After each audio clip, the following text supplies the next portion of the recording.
Ladies, gentlemen, and Harajam of all ages, we are now properly 2 weeks into Season 4 for Diablo 4, and at this stage, even most casual players have not just reached, but also settled down into the endgame, more so than any season up to this point, and faster than any season up to this point too. And one thing that is more prevalent in the endgame than ever before as well is Uber Uniques. This is a type of item that is, as the name suggests, extremely rare. These drop in approximately 1 in 8,000 uniques dropped in the overworld, which is an exceedingly low drop rate, but there are enhanced rates of getting these specifically from not just the ladder bosses, but even further so with the torment versions of these ladder bosses that exist now. That said, this season we get 3 guaranteed resplendent sparks, one from defeating your first torment endgame boss, one that is supposed to come from your first Uberlilith kill of the season, but instead we're all just getting it for free now if you have killed her in any season prior, and then one from finishing the Iron Wolf's reputation track. And it's worth mentioning that you can do that last one on multiple characters to get multiple sparks without even having to do hard stuff, just, having to level characters repeatedly. All that aside,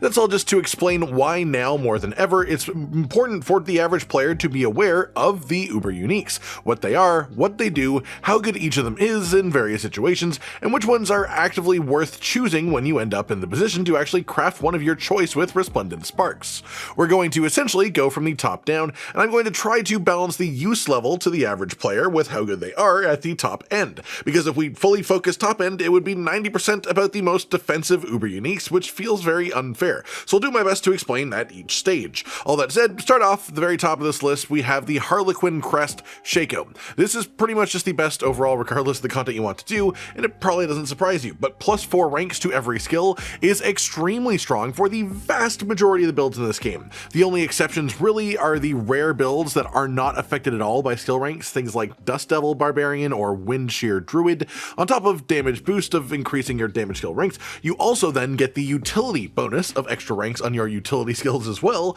and then the item itself comes with a big chunk of cooldown reduction, and also importantly, just a general damage reduction stat for your character, which is actually a preferred method of damage reduction now, as it just affects the ghost echo attacks in high tier pit bosses, which makes the item even better, as there are a number of defensive stats that don't affect those, so it's hard to argue against this item being the strongest really, it's just ridiculously good. Second up then, I've got the Ring of Starless Skies. This Uber Unique applies to literally any build that has a core skill inside of them, even if the core skill is not your main source of damage or any source of damage really, because just using a core skill will activate the damage bonus this gives you, which is a 40% multiplier at maximum stacks, and there are just very few things that compare to that level of damage bonus in the game. This item is somewhat limited because there are a number of builds where rings are extremely important for tempered affixes, so keep that in mind, but aside from that, if you have a core skill, this ring is just a massive damage boost if nothing else. Then third up, I've got the brand new Uber Unique in Season 4, Tyrael's Might.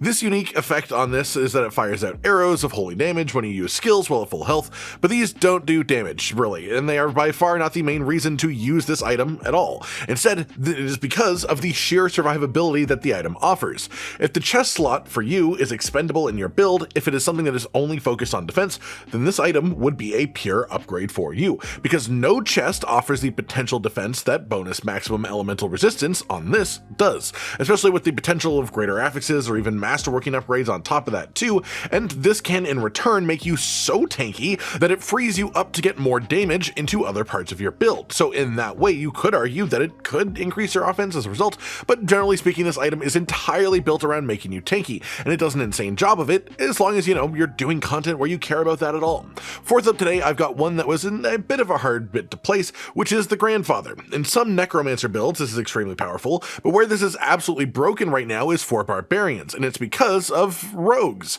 Quite simply, there is a rogue tempering manual that has a critical strike damage affix on the offensive temper slot, so if you have a rogue and a Barbarian, you can put that on your weapons with your rogue, then send them to Barbarian, who can have them then on 3 of their weapons that are equipped, and then also have on the Grandfather for their 4th slot, which then has the massive crit multiplier, which then stacks on the critical strike damage affixes just in a way that was never originally intended to exist, and that can cause some absolutely busted interactions. But the reason it is only in 4th here is because that is such an unbelievably niche situation. It affects such a small amount of players, only Barbarians, and only Barbarians who also have high-level rogues and are willing to jump through those hoops, and at the end of the day, this is clearly not something we are intended to do, or else Barbarian would have crit damage temper manuals within its own class. But still, it's worth talking about for this reason, at least for sure. Fifth up then, we have the Doombringer, which more than anything is sort of a supplementary defensive final upgrade for Barbarians doing pit pushing due to the maximum life affix. Otherwise, it isn't really doing much at all in the current state of the game. Tempered weapon affixes are just worth way too much comparatively to use weapon slots on Uber Uniques at this stage, unless you're a Barbarian or a Rogue who has a lot of extra slots. After that, in a similar place, we have the Melted Heart of Selling. This is also entirely a survivability thing, and since this was changed, it is much worse than it used to be in Season 2 when it really shined, but it is still finding some limited use in pit pushing at the highest tier, again just due to it being a full survivability item. But even then, it isn't very common because the amulet slot is just very important, more so than ever these days than it ever has been. Then we have the bottom two slots, and it's actually pretty saddening to say that in second last place I have Ahavarion. This has crit chance on it, attack speed, stun chance on a two-handed staff. It's all very good to have, and the effect that it has on the Uber Unique itself, giving you random shrine effects constantly as you kill elites, is definitely really effective in the right scenarios, but unfortunately it just doesn't have a place in most builds this season. It can only be used by sorcerer and druid as a baseline because it's a staff, and both of those classes are finding just much more value from weapon tempers themselves than they are getting from this weapon,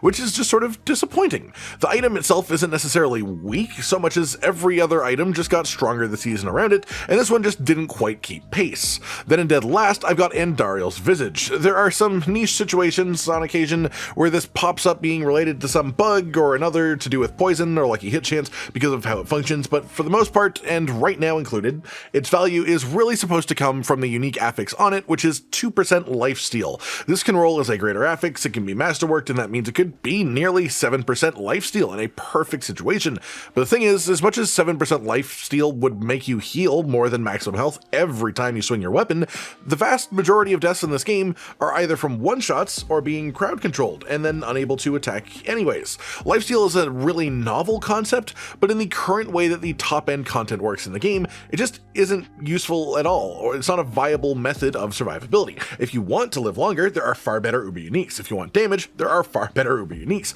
It's just a cool concept of an item that does not work in the current state of the game, simple as that. And that just about does it for today then, everyone. Quite simply a ranking of the various Uber Uniques within the game right now, from best to worst, why you would use them as far as their strengths and their weaknesses, how applicable they are to the builds at large, versus ones that are very niche and are only really used in one or two different situations. And I just really wanted to talk about this with how broadly available Uber Uniques are now in Season 4. It's at the point where if you put even a few hours into farming one of these, you'll probably wind up with at least one, and if you put in a few more hours, you'll likely have the sparks to make one of your own choice as well. Which is why understanding these items is simply more important than it's ever been in the past. Hopefully this information has helped people out, and feel free to leave your own thoughts in the comments down below as well. Like if you liked the video, subscribe to the notification bell for more, and most importantly, ladies and gentlemen, until next time, stay